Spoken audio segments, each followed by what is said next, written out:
Se você operou a vesícula biliar, aqui vão as nossas recomendações no pós-operatório. Em primeiro lugar, não tem restrição de dieta. Lógico que se recomenda uma dieta um pouquinho mais leve nos primeiros dias após a cirurgia, mas sem nenhuma restrição especial.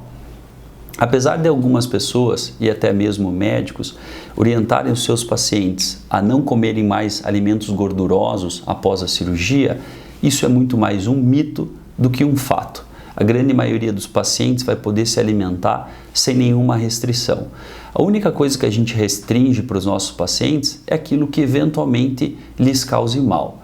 Então, restrição de dieta não tem no pós-operatório da cirurgia da vesícula. Segundo lugar, os pacientes não têm restrição de movimentos. Eles podem andar, podem subir escada e se movimentar normalmente. Eles só devem evitar de levantar peso e fazer exercício abdominal pelo período de 4 a 6 semanas após a cirurgia.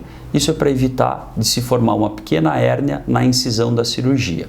A gente também recomenda aos nossos pacientes evitar de dirigir nos 3 a 5 primeiros dias. Não porque o fato do paciente dirigir possa interferir no resultado da cirurgia, mas pelo contrário, o fato do paciente estar operado pode interferir na segurança com o qual o paciente dirige. Então, por uma questão de segurança pessoal, evitar dirigir por 3 a 5 dias.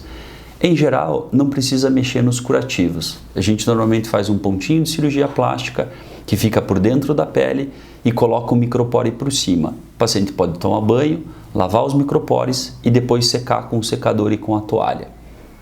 É normal que ao redor dessas incisões possa ficar um pouquinho mais inchado e um pouquinho vermelho, sobretudo na incisão que é feita na região do umbigo.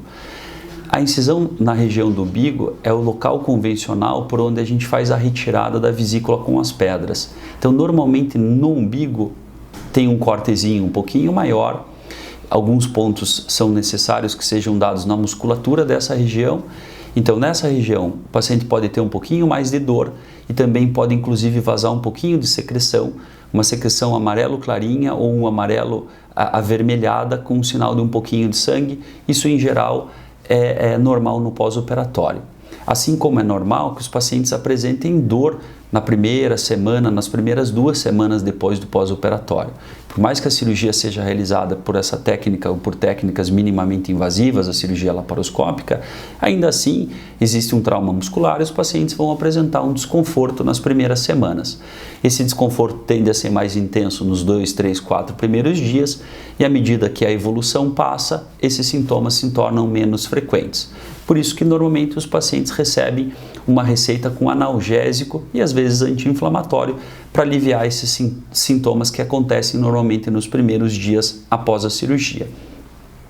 O ritmo do intestino é normal que ele fique um pouquinho alterado nos primeiros dias após a cirurgia.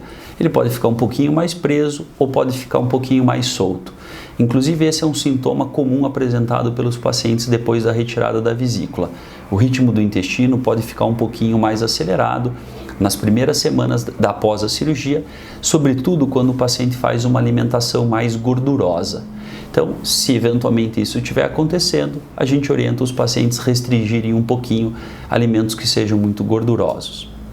Além disso, os pacientes são orientados a retornar no pós-operatório para fazer uma reavaliação e ver o resultado do exame da biópsia da vesícula depois de 1 semana e também depois de 1 mês após a cirurgia. Caso contrário, se o paciente tiver qualquer sintoma fora desses que são habitualmente esperados, ou seja, um pouquinho de dor e desconforto, se o paciente apresentar febre, apresentar um estufamento abdominal ou uma dor mais intensa que não ceda com os analgésicos, o paciente deve procurar o atendimento. A gente sempre deixa o nosso contato para facilitar, mas às vezes a gente está ocupado em cirurgia ou em consultório. Caso não consiga fazer o contato direto com o médico, a recomendação é procurar o serviço de emergência, sempre vai ter a nossa equipe disponível para fazer o primeiro atendimento e evitar qualquer risco de complicação maior.